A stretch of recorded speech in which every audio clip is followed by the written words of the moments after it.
नमस्कार स्टूडेंट्स, आज आपका स्वागत है इस विज्ञान की जो आपके थर्ड क्लास होने जा रही है उसमें। आज हमारा जो टॉपिक रहेगा, जो हम फर्स्ट चैप्टर पढ़ रहे थे, उसमें हमने आपके ये पढ़ लिया था रक्तचाप के बारे में, नशीले पदार्थों के बारे में।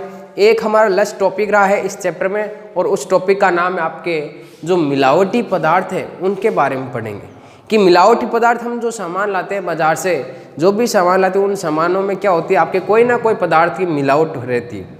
वो मिलावट दुकानदार क्यों करते हैं कि अपनी कमाई को बढ़ाने के लिए, अपने मुनाफे के लिए वो क्या करते हैं, उन पदार्थों में मिलावट कर देते हैं। और जो मिलावट की जाती है वो क्या होती है, आपके हमारे शरीर के लिए बहुत ही घातक होती है, बहुत ही हानिकारक होती है। ठीक है, तो आज पढ़ेंगे हम मिलावटी पदार्थों के बारे में।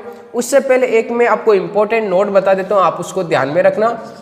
इम्पोर्टेंट नोट में आप ध्यान में रखना कि जो गुटखा खाने वाले जो व्यक्ति होते हैं, गुटखा खाने वाले व्यक्तियों में एक रोग होता है, उस रोग को बोलते हैं सब म्यूकस फाइब्रोसिस रोग। सब म्यूकस फाइब्रो, नाम लिख दो, फाइब्रोसिस, सब म्यूकस फाइब्रोसिस रोग। कौन सा रोग होता है? सब म्यूकस फाइब्रोसिस रोग होता है। अब देखो इस रोग में होता क्या है। सब म्यूकस फाइब्रोसिस रोग तो होता है किसमें? जो गुटखा खाते हैं उन व्यक्तियों में। आपने देखा होगा कि उन गुटखा खाने वाले व्यक्तियों में क्या होता है कि उनका जबड़ा पूर्ण रूप से नहीं खुल पाता। वही रोग आपके कौन सा है? सब म्यूकस फाइब्रोसिस रोग। यहाँ पे देखो कि उनका जबड़ा, जो गुटखा खाने वाले व्यक्ति हैं, जबड़ा पूर्ण रूप से नहीं खुल पाता, पूर्ण रूप से नहीं खुल पाता, क्योंकि इनमें जो जबड़े की मांसपेशियां होती है, जो जबड़े की मांसपेशियां क्या हो जाती है, आपके कठोर हो जाती हैं। मांसपेशियां कठोर हो जाती है। ये आप ध्यान में रखना। इस गुटखा खाने वाले व्यक्तियों में होने वाला जो रोग है आपके सब म्यूकस फाइब्रोसिस रोग। ठीक है, क्या होता है कि जबड़ा पूर्ण रूप से नहीं खुल पाता और जबड़े की मांसपेशियां क्या हो जाती है, आपके कठोर हो जाती है। वही रोग आपके कौन सा कहलाता है? सब म्यूकस फाइब्रोसिस रोग कहलाता है। अब देखो इस फाइब्रोसिस रोग में आपको क्या पढ़ना है। अगला जो हमारा टॉपिक होगा वो टॉपिक होगा आपके खाद्य पदार्थों में मिलावट के बारे में। अगला हमारा जो टॉपिक है वो टॉपिक है आपके खाद्य पदार्थों में मिलावट। किसके बारे में? खाद्य पदार्थों में मिलावट। अब देखो इस खाद्य पदार्थों में मिलावट में क्या पढ़ना है। एक आपने देखा होगा कि जो खाद्य पदार्थ होते हैं, जो भी आप डिब्बाबंद सामग्री लाते हैं, या कोई भी मिठाई की दुकान से कोई भी आप मिठाई लाते हैं, या कोई भी सब्जी वगैरह लाते हैं, कोई भी दूध लाते हैं आप दुकान से, डेयरी से, तो उनमें क्या होती है? मिलावट की जाती है। सबसे पहले आपकी मिलावट में ध्यान रखना है कि जो कोल्ड ड्रिंक्स आता है, कोल्ड ड्रिंक्स जानते होंगे आप इसको, तो कोल्ड ड्रिंक्स जो आपके थम्स अप वगैरह है, ठीक है, ये कोल्ड ड्रिंक्स में आपकी जो मिलावट की जाती है वो की जाती है आपकी एथिलीन ग्लाइकोल की। किसकी मिलावट की जाती है? एथिलीन ग्लाइकोल की मिलावट की जाती है। और एथिलीन ग्लाइकोल की मिलावट की जाती है तो इससे कुछ हानियां भी होती हैं। क्या हानियां होती है? कि यह हमारे दांतों को गला देती है, दांतों को गला देती है। इसके अलावा और क्या हानि हो सकती है? इससे क्या हो सकती है कि आपके जो गुर्दे, जिन्हें लीवर कहते हैं, सॉरी जिन्हें किडनी कहते हैं, गुर्दे क्या हो सकते हैं? आपकी खराब हो सकते हैं।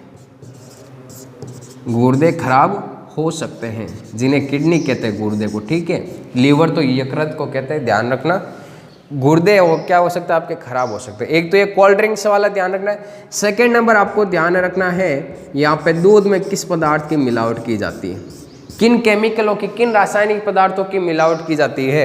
तो वो ध्यान रखना कि दूध में या तो यूरिया या डिटर्जेंट पाउडर, इनकी मिलावट की जाती है। ठीक है, इनकी मिलावट तो की जाती है किसमें? दूध में किसकी? यूरिया, डिटर्जेंट पाउडर की मिलावट की जाती है। अब देखो इनकी मिलावट करने से कुछ हानियां तो होती हैं। तो हानियों पे हमारे प्रभाव पड़ता है लीवर मतलब यकृत पे, और गुर्दों पर क्या पड़ता है? इफेक्ट पड़ता है। इनमें क्या हो जाती है? आपके खराबी हो जाती है। ठीक है, फिर थर्ड नंबर आपको ध्यान रखना है, इसमें एक आपके जो सब्जियां आती है उन सब्जियों में क्या किया जाता है, उनको ताज़ा बनाए रखने के लिए कुछ विलेनों का छिड़काव किया जाता है।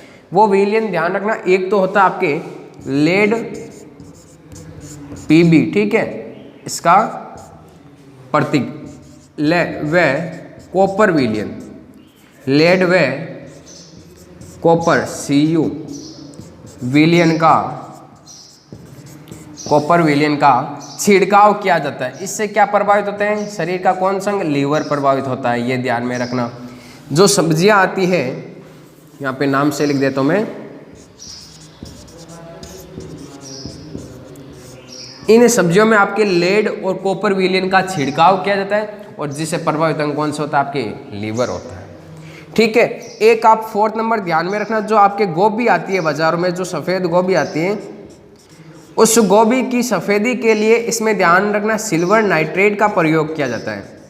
सिल्वर नाइट्रेट का छिड़काव किया जाता है, किसका, सिल्वर नाइट्रेट का छिड़काव किया जाता है, सिल्वर नाइट्रेट का छिड़काव किया जाता है। अब इस सिल्वर नाइट्रेट का छिड़काव किया जाता है तो इसी में शरीर का कौन सा अंग प्रभावित होता है, लीवर प्रभावित होता है। कौन सा प्रभावित होता है, लीवर।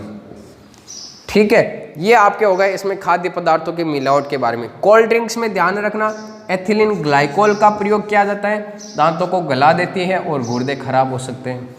दूध में किसकी मिलावट की जाती है, यूरिया, डिटर्जेंट पाउडर, और इसमें लीवर व गुर्दे प्रभावित होते हैं। सब्जियों में ध्यान रखना यहाँ पे कि सब्जियों में आपके लेड व कॉपर विलियन का छिड़काव किया जाता है, जबकि जो गोभी होती है उस गोभी में उसकी सफ़ेदी बनाए रखने के लिए सिल्वर नाइट्रेट का प्रयोग किया जाता है। ठीक है, किसका प्रयोग किया जाता है, सिल्वर नाइट्रेट का। अब यहाँ पे एक खाद्य पदार्थों में मिलावट की जाती है तो इनको रोकने के लिए सरकार ने एक नियम बनाया, एक कानून बनाया, और उस कानून का नाम है आपके PFA। उस कानून का नाम क्या, आपके PFA। PFA का मतलब क्या होता है, आपके ध्यान रखना, इसमें PFA का पूरा नाम होता है आपके खाद्य पदार्थ अल्प मिश्रण, खाद्य पदार्थ अल्प मिश्रण निषेध अधिनियम, निषेध अधिनियम। और ये अधिनियम कब बनाया गया था, आपके ध्यान रखना 1954 में बनाया गया था। कब बनाया गया था, आपके 1954 में बनाया गया था। ये आप ध्यान में रखना कि एक कानून बनाया गया था। क्या बनाया गया, कानून किसके लिए बनाया गया, ये आपके खाद्य पदार्थों में मिलावट के ऊपर। किसके बारे में, खाद्य पदार्थों में मिलावट के ऊपर एक कानून बनाया गया था, और उसका नाम क्या, आपके PFA। मतलब क्या होता है, खाद्य पदार्थ अल्प मिश्रण निषेध अधिनियम। मतलब क्या है इस कानून में कि आपके खाद्य पदार्थ में कम से कम मिलावट की जाए, इस मिलावट को रोका जाए, इसीलिए ये अधिनियम आपके बनाए गए। और कब बनाए गए, आपके 1954 में बनाया गया। ठीक है, ये हो गया आपके खाद्य पदार्थों में मिलावट का टॉपिक। एक छोटी सी हेडिंग है, आप उसको ध्यान रखना। और लास्ट टॉपिक है इस चैप्टर का वो BMI। कभी एग्जाम में पूछ लेता है कि BMI क्या होता है। BMI इसका पूरा नाम होता है, ध्यान रखना, body mass index. Body mass index Hindi में क्या होता है, शरीर भार सूचकांक। हिंदी में क्या होता है, शरीर भार सूचकांक। ये ध्यान में रखना। BMI क्या होता है, आपके बॉडी मास इंडेक्स, शरीर भार सूचकांक। अब देखो इसका पूरा नाम क्या होता है, शरीर भार सूचकांक हो गया पूरा नाम इसका। इसका कार्य होता क्या होता है कि यह हमारे शरीर की लंबाई व भार का अनुपात बताती है। ये हो गया इसका काम कि BMI क्या होता है, बॉडी मास इंडेक्स, शरीर भार सूचकांक। मतलब क्या होता है, ये हमारे शरीर की लंबाई व भार का क्या बताता है, अनुपात बताता है। यही आपके क्या है, BMI। ठीक है, तो ये आपके यहाँ पे चैप्टर कंप्लीट होता है आज आपका फर्स्ट चैप्टर। और फर्स्ट चैप्टर का आपके नाम क्या था, आपके भोजन एवं मानव स्वास्थ्य। अब देखो इस भोजन एवं मानव स्वास्थ्य में हमने क्या क्या पढ़ा था, एक बार उसका हेडिंग वाइज रिवीजन देख लेते हैं वापस। एक तो हमने पढ़ा था आपके कुपोषण के बारे में, कुपोषण के अलावा हमने पढ़ा था सेकेंड टॉपिक आपके विटामिन कुपोषण के बारे में, जो आपकी मेन हेडिंग है उनको बता रहा हूँ। विटामिन कुपोषण के बारे में एक हमने पढ़ा था आपके प्रोटीन कुपोषण के बारे में, प्रोटीन कुपोषण के बारे में। एक हमने पढ़ा था आपके खनिज तत्व कुपोषण के बारे में, और इसके बाद में हमने पढ़ा था आपके जो नशीले पदार्थ है उनके बारे में, नशीले पदार्थों के बारे में। एक हमने पढ़ा था आपके रक्तचाप के बारे में, रक्तचाप के बारे में एक हमारा टॉपिक था, वो था आपके जल का उपयोग व दूषित जल से होने वाली हानियों के बारे में पढ़ा था। एक हमारा जो 8 नंबर टॉपिक था, उस टॉपिक में हमने पढ़ा था जो मिलावटी पदार्थ है उनके बारे में पढ़ा था। और एक आपके 9 नंबर टॉपिक है, वो कौन सा था आपके BMI के बारे में। ये आपके इस चैप्टर में सारे टॉपिक थे। और चैप्टर कौन सा था आपके फर्स्ट चैप्टर, क्या नाम था? भोजन एवं मानव स्वास्थ्य। फर्स्ट चैप्टर का नाम क्या था आपके? भोजन एवं मानव स्वास्थ्य। ये आपके यहाँ पे फर्स्ट चैप्टर आज कंप्लीट होता है। ठीक है, जो हमारी नेक्स्ट क्लास होगी उस नेक्स्ट क्लास में हम करेंगे आपके भोजन एवं मानव स्वास्थ्य से संबंधित जो आपके इंपॉर्टेंट क्वेश्चन बनते हैं, उन इंपॉर्टेंट क्वेश्चनों को कल की क्लास में करेंगे। आज की क्लास में हमने ये आपके फर्स्ट चैप्टर कंप्लीट कर दिया। आप पीछे के जो भी आपके 3 वीडियो है उन वीडियो को अच्छे से देखें और इसका आप अच्छे से अध्ययन करें। कल जो हमारी क्लास होगी उसमें हम करेंगे इससे संबंधित आपके जो भी इंपॉर्टेंट क्वेश्चन है उनको। अगर ये वीडियो अच्छा लगे तो इसको लाइक, शेयर एंड सब्सक्राइब ज़रूर करें। धन्यवाद।